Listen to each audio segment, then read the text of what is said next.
When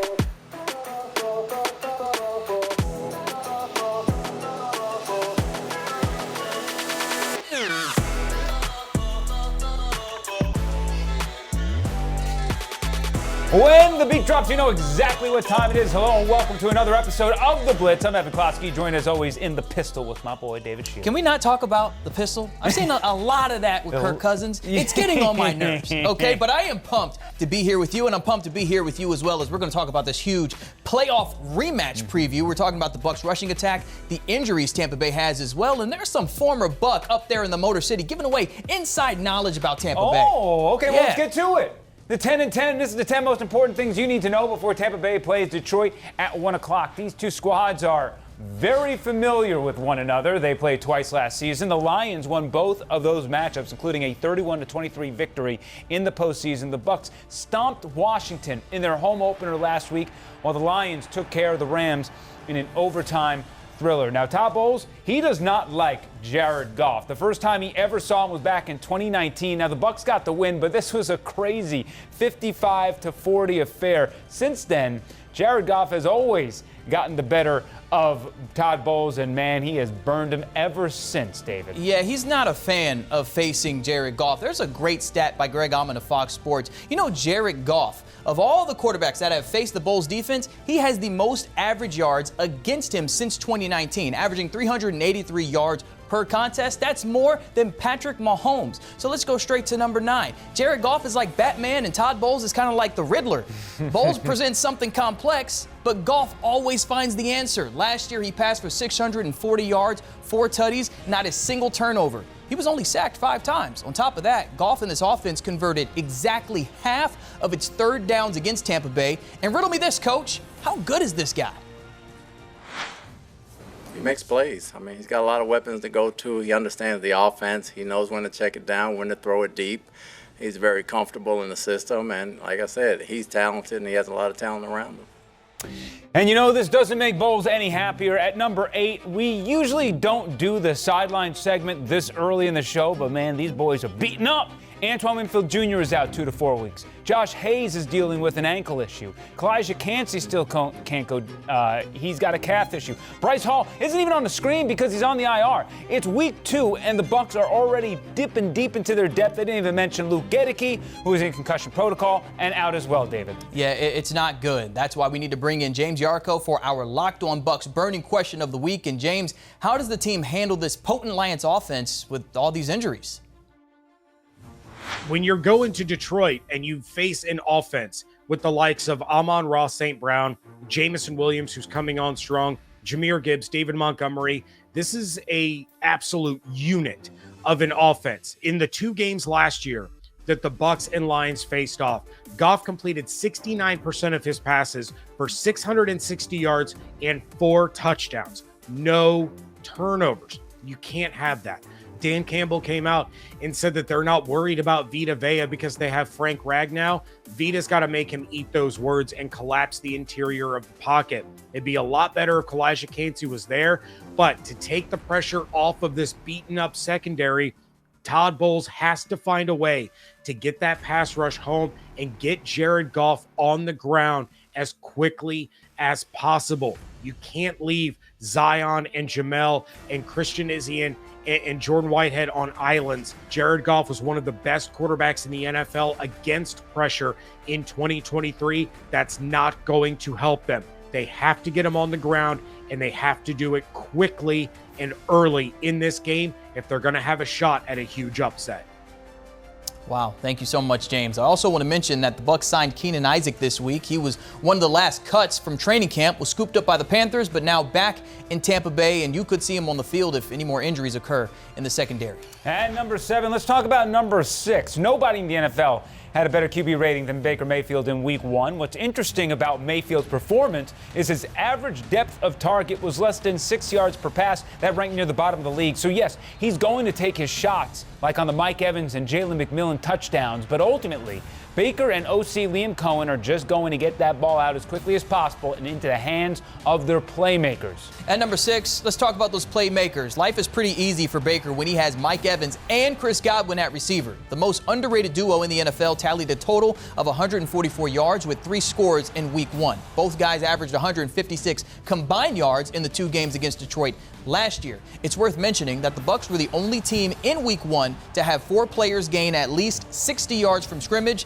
Evans and Godwin, of course, were 2 of them. Also, Mike Evans continues to grow that Hall of Fame resume. With 4 more scores, he will become the 11th player ever to reach the century mark. Also, with 1 more score, he will pass Martin Gramatica for the most points in Bucs history, Evan. Which leads me to number 5, David. After Kyle Brandt of Good Morning Football watched Mike Evans crush the Commanders, he went on air and delivered a hot take about why he is the greatest Buccaneers player of all time. Now, I won't get into his take about why, tons of good reasons there. I do have to bring up the omission of someone, though, in his commentary. But I am aware that the second I say greatest Buccaneer ever, immediately you, the fan, think of 4 legends of Bucs past. I do too, trust me. I grew up on Lynch and Barber and Brooks and Sapp. Those guys are action figures to me. They are heroes.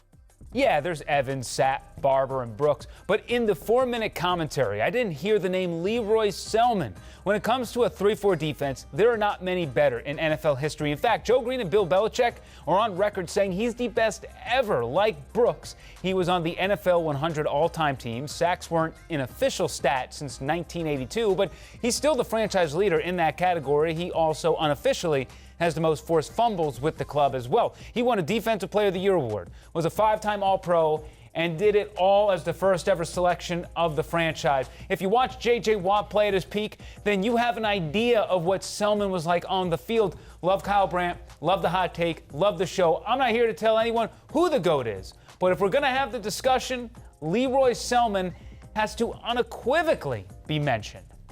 I agree with you there, and I'll tell you who my GOAT is. The Selman Expressway, because our station's in St. Pete. I live all the way over there in, like, Riverview, bruh. At number 4, we get to see a familiar face in Detroit. That's cornerback Carlton Davis. Davis spent 6 years with the Bucs and was part of that 2020 Super Bowl squad. He was traded in the offseason for a pick that was later used on Jalen McMillan.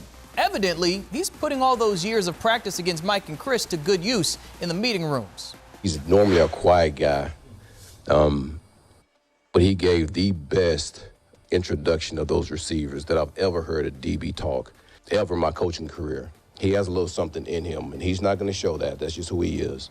But you could tell that it's Bucs week for him. Yeah, it is Bucs week for him, but you know what? I think Mike and Chris know a thing or two about Carlton, so that will be a matchup to watch. At number 3, that Jalen McMillan return is looking pretty good though, right? He was one of the many rookies to impact the game last week. McMillan scored a touchdown on his first NFL catch. Center Graham Barton was pivotal on the offensive line, and running back Bucky Irving averaged almost 7 yards per carry. Many are thinking Bucky should be RB1, Evan.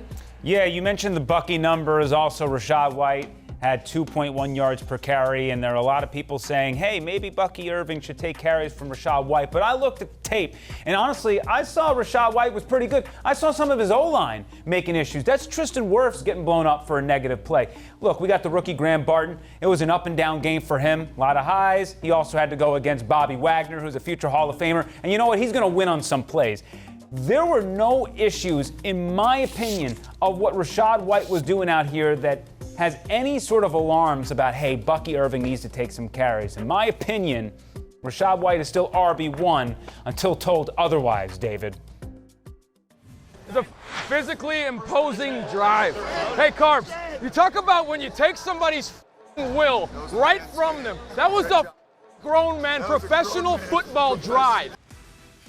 Run through somebody's face. At number 1, it wasn't just the Bucs taking the life out of the Commanders. It was the Lions taking the life out of the Rams as well. In overtime, Detroit ran 8 plays. 7 of them were runs, totaling 60 yards. David Montgomery and Jahmyr Gibbs are a two-headed monster in the backfield. So if they get going in this contest, it will be a long day for Tampa Bay. Both went north of 100 yards on 19 carries in the playoffs last season. All right, let's begin the all-out blitz as we wrap this show up. Let's start with our parlays of the week. I got mine right against the Commanders. Job. Evan missed by just one. He cost y'all some money, all right? I'm going to make you some money. Baker Mayfield will throw an interception in Detroit, so take the over. I'm leaning the under for kicker Jake Bates at 7.5 points, and once again, Rachaad White should have more than 3 catches. Take the over. I'm riding the Baker Mayfield prop again. I also think Gibbs will get his in the passing game finally. I think we're going to look at a shootout here. I like the over on points. As for games on 10 Tampa Bay, it's a doubleheader. The Browns head to Jacksonville. Then in the nightcap, we got the Chiefs hosting Cincinnati in Burrowhead. Checking out our Blitz picks record. David and I both picked the Bucs last week, so we're both 1-0 on the season. Let's see if we differ entering this contest. I'll start, and David, I have to go with the Lions.